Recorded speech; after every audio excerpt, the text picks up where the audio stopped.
आज बहुत सारे शिष्यों ने पूछा कि छठ व्रत क्या है और इसे हम लोग कैसे किस तरह से करें, यह कब से और क्यों मनाया जाता है। तो आइए इस पर संक्षेप में समझते हैं। सूर्य की उपासना, साधना, आराधना ही छठ व्रत कहा जाता है। तो हम लोग सबसे पहले समझते हैं कि सूर्य है क्या। वह सूर्य है कौन? जिसकी आराधना, साधना और उपासना होती है। वह सूर्य क्या यही स्थूल सूर्य है जिसे हम रोज देखते हैं, या फिर और कोई है सूर्य? सूर्य क्या? सूर्य कौन? सूर्य कहां? इसके बाद हम उनकी साधना की विधि और छठ व्रत पर आएंगे। आप लोग अंत तक देखेंगे ताकि आप हर बात को अच्छी तरह से समझ सकें। देखिए, सूर्य कौन है? एक छोटा सा का मंत्र है इसका। आदिदेव नमस्तुभ्यं, नमस्तुभ्यं दिवाकरः। यहां ऋषि क्या कहते हैं? आदिदेव नमस्तुभ्यं। आदिदेव, आदिदेव यानी कि आप देव, आरंभ में हुए, सबसे पहले आप हुए, इसलिए उन्हें आदि देव, आदि देवता, आरंभ का देवता कहा जाता है। आदि देव नमस्तुभ्यं, आपको नमस्कार है। नमस्तुभ्यं दिवाकरः,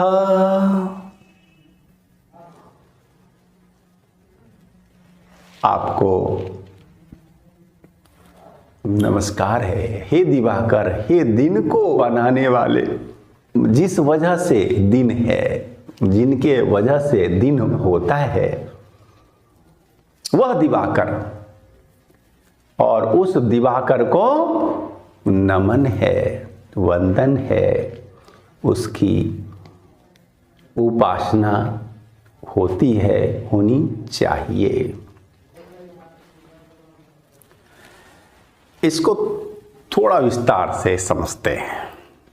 सूर्य के संबंध में एक वैदिक मंत्र है, सविता सर्वस्य प्रसविता। सविता सबकी रचना करने वाली है, सबको उत्पन्न करने वाली जो है वह है सविता, अर्थात सूर्य। सविता सर्वस्य प्रसविता, सबको जो उत्पन्न है करती वह है सविता शक्ति। तो यहां पर हमें गौर करना है और गहरे।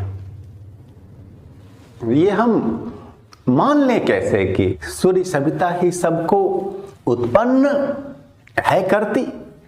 देखिए, आज साइंटिस्ट भी मानते हैं कि इस सृष्टि का जन्म लाइट एंड साउंड से हुआ है,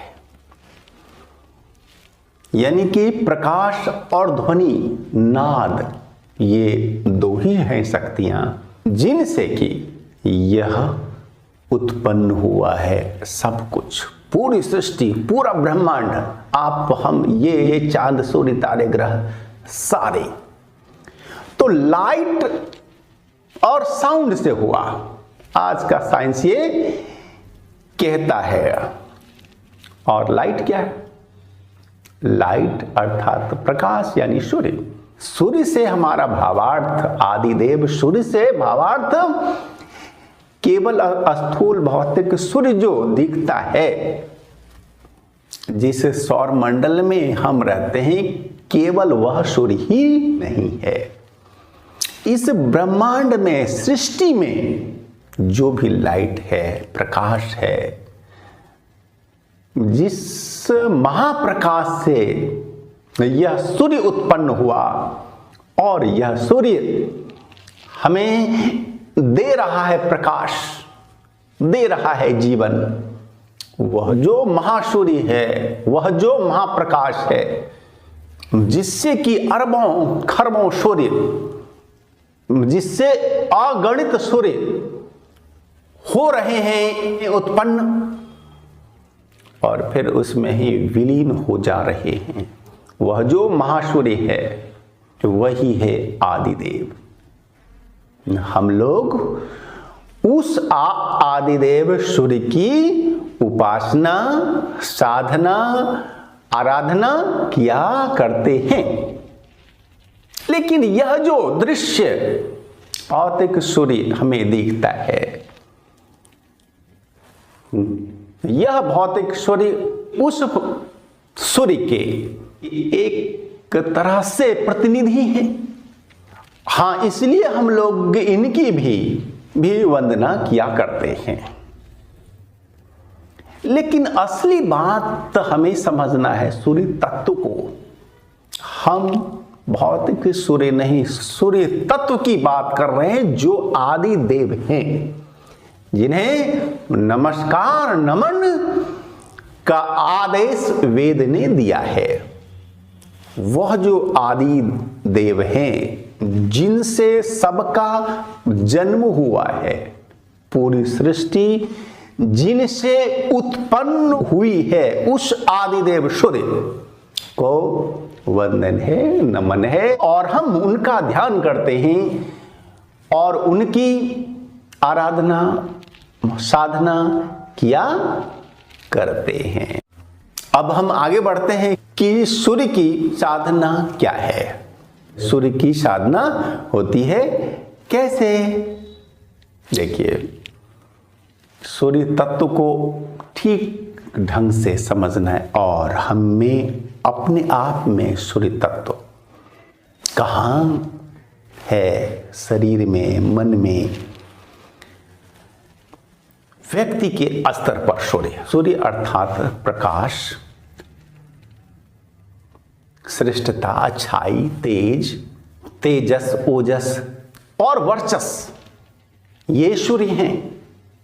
हमारे अंदर जो नेतृत्व की क्षमता होती है, टैलेंट होता है, जो प्रतिभा है हमारे अंदर में प्रखरता है, वह सब सूर्य ही है। वे सभी सूर्य के ही हैं अंश, सूर्य तत्व ही हैं। तो हम अपने अंदर में ओजस, तेजस और वर्चस को बढ़ाने का जो भी प्रयास करते हैं, वो सब सूर्य की साधना ही है। सूर्य की साधना माने अपनी प्रतिभा, क्षमता, योग्यता को बढ़ाने का प्रयास, अपनी शक्ति सामर्थ्य को बढ़ाने का प्रयास, ये है सूर्य साधना। और इस अर्थ में सूर्य साधक पूरा विश्व है। सूर्य की साधना के बिना जीवन ही संभव नहीं, सूर्य के बिना जीवन की कल्पना ही नहीं।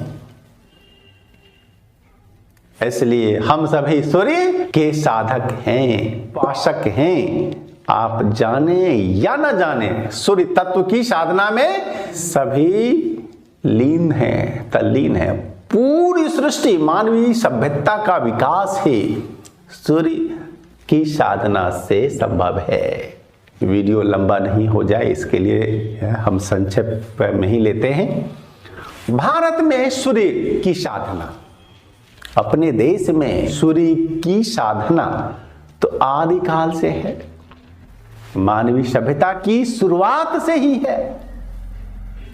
और इसीलिए आज भी तो देखिए ना, हम लोग सुबह रोज उगते हुए सूर्य और डूबते हुए सूर्य को नमन करते हैं, वंदन करते हैं। सूर्य को जल देते हैं, जल अर्पित हम लोग उन्हें किया करते हैं। यह परंपरा हमारे देश में, संस्कृति में बिल्कुल गहराई तक है।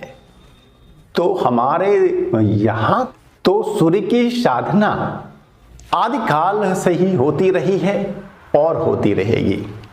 अब आता है प्रश्न लोक पर्व छठ। लोक पर्व छठ क्या है? यह छठ शब्द आया कहां से? यह छठ, छठी, ये जो शब्द हैं ये आए कहां से? देखिए, आपने अभी जान लिया कि हम लोग सूर्य साधक स्वाभाविक रूप से रहे हैं, सूर्य के उपासक स्वाभाविक रूप से रहे हैं। रोज ही हम नमन वंदन किया करते हैं। और आप जान ले एक बात कि तो हमारे देश में तारीख, दिनांक का पहले महत्व नहीं होता था। वहां महत्व था तिथि का। तिथि, चूंकि लोक परंपरा में षष्ठी तिथि को सूर्योपासना विशेष रूप से होती है और इसलिए षष्ठी नाम ही दे दिया गया।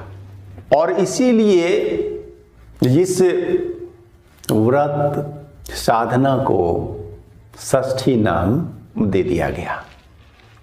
षष्ठी शब्द ही बाद में होता है अपभ्रंश।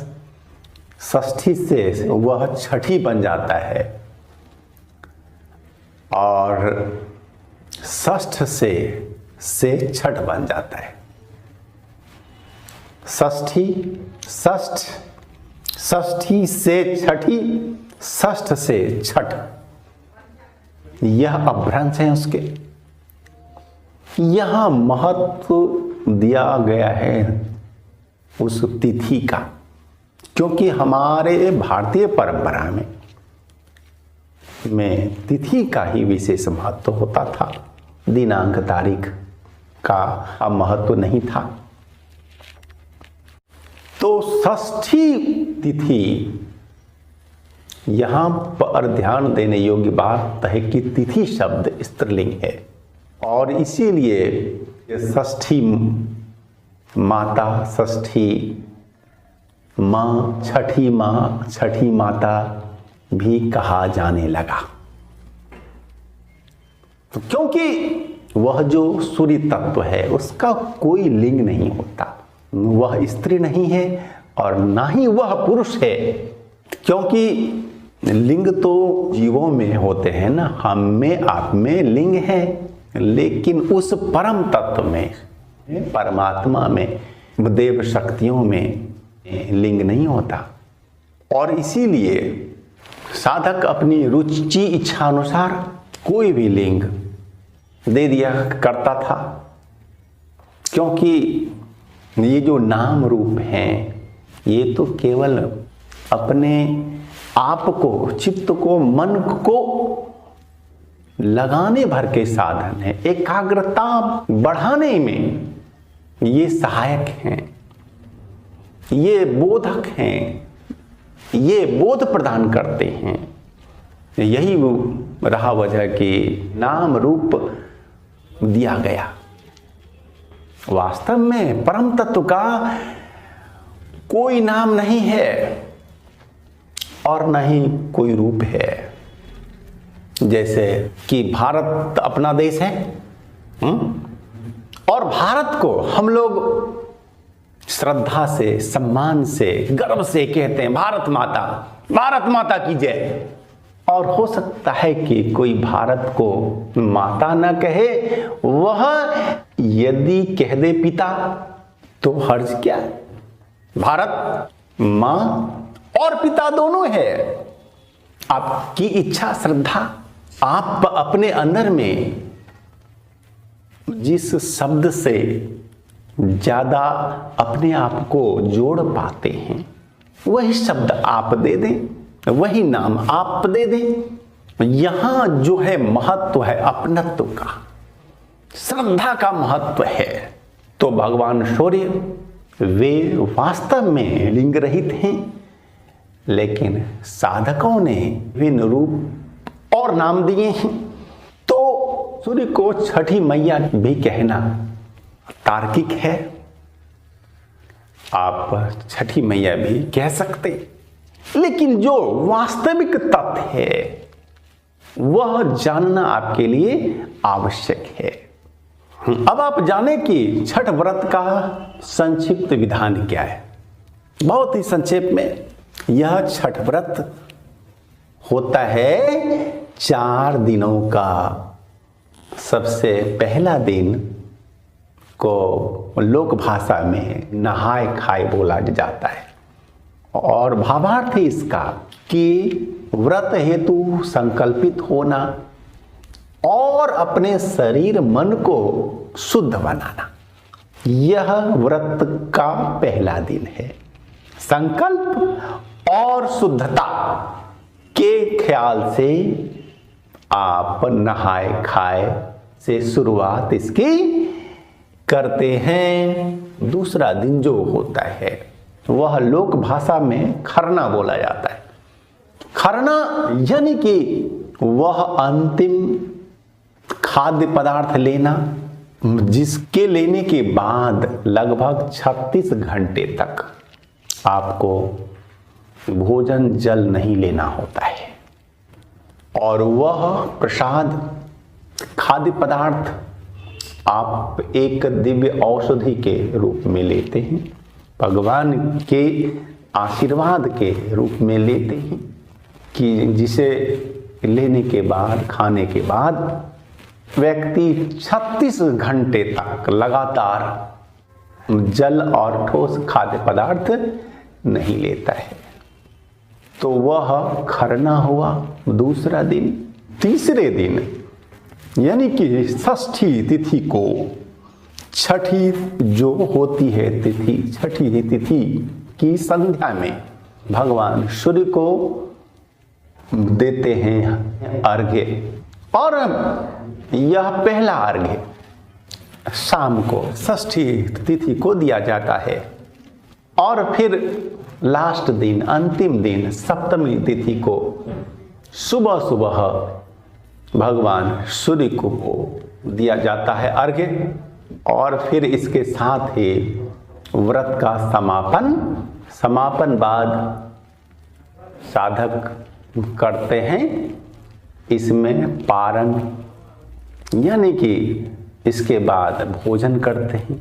लेकिन स्वयं भोजन के पहले वे साधकों को, श्रेष्ठ लोगों को, संतों को, साधुओं को, ब्राह्मणों को या फिर कन्याओं को भोजन पहले करवाते हैं, दक्षिणा उन्हें देते हैं। इसके बाद स्वयं फिर भोजन ग्रहण किया जाता है, और इस तरह से यह पर्व, यह साधना समाप्त होता है। तो मित्रों, आपने संक्षेप में समझ लिया सूर्य क्या और सूर्य की साधना का भावार्थ क्या है। लोक आस्था का पर्व यह छठ पर्व होता है कैसे। लास्ट में हम यह बताना चाहते हैं कि कब से होता है। आपको तो हमने शुरू में ही कहा ना, आदि देव हैं ये, इसलिए आदि काल से ही हो रहा है। जब से मानवीय सभ्यता जन्मी उसी समय से यह किसी न किसी रूप में सूर्य की होती है आराधना, साधना और उपासना। आप धर्म शास्त्रों को देखिए, पढ़िए। रामायण में राम जी द्वारा आदित्य हृदय स्तोत्र का पाठ किया गया था। ऋषि अगस्त ने उन्हें यह विद्या दी थी, सिखाई थी। सूर्य की साधना की विशेष विधि आप महाभारत में देखें, श्री राधा जी ने भी सूर्य की साधना, वंदना, अर्चना की थी। युधिष्ठिर महाराज ने भी की थी और उन्हें अक्षय पात्र मिला था। और इस तरह से देखते हैं कि हमारे ग्रंथ सूर्योपासना से भरे पड़े हैं। हमारे यहाँ तो एक सौर संप्रदाय ही चलता था, सौर नाम का संप्रदाय ही था। सूर्य की वंदना अर्चना हमारे जीवन का एक हिस्सा है और हम इसे ठीक से जानने का करें प्रयास।